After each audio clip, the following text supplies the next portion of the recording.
ఇక్కడ మనకి ఏం అడుగుతున్నారంటే ఇచ్చిన 4 ఆప్షన్స్లో ఏది పాలినామియల్ కాదు. పాలినామియల్ అవ్వాలంటే కండిషన్ ఏంటి? పాలినామియల్ అవ్వాలంటే ఏదైతే ఎక్స్ప్రెషన్లో వేరియబుల్ అనేది ఉందో ఆ వేరియబుల్కి ఖచ్చితంగా నాన్ నెగిటివ్ ఇంటీజర్ అనేది మాత్రమే ఎక్స్పోనెంట్ కింద ఉండాలి. అంటే for example a x plus b అనే ఎక్స్ప్రెషన్ ఉందనుకో, దీంట్లో వేరియబుల్ అనేది ఎక్స్. ఈ వేరియబుల్కి ఎక్స్పోనెంట్ అనేది ఇక్కడ ఉందా? లేదు. లేకపోతే 1 అని రాసుకోవచ్చు. వేరియబుల్కి ఎక్స్పోనెంట్ అనేది నాన్ నెగిటివ్ ఇంటీజర్ మాత్రమే అయి ఉండాలి. నాన్ నెగిటివ్ ఇంటీజర్ అంటే ఏమేమి ఉన్నాయి?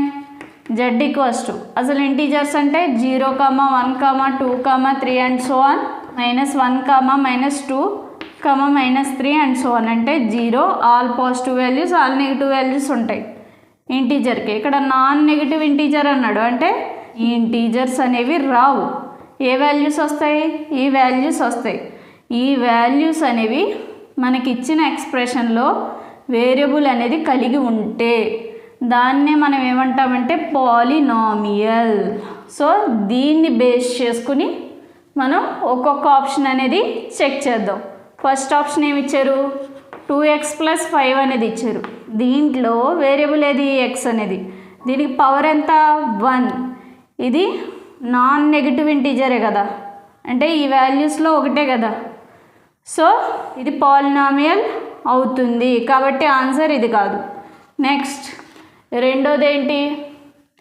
3x² + 5x + 6.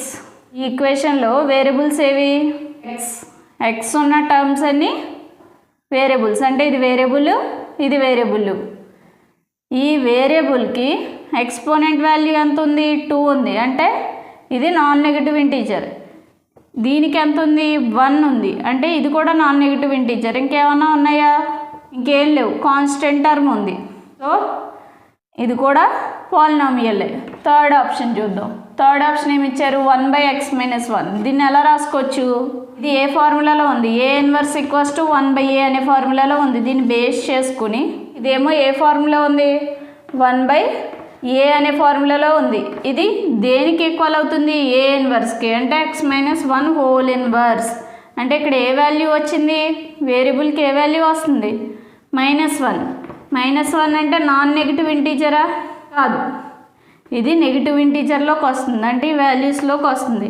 అంటే ఇది పాలినామియల్ కాదు. సో మన ఆన్సర్ ఏంటి? 1/x - 1.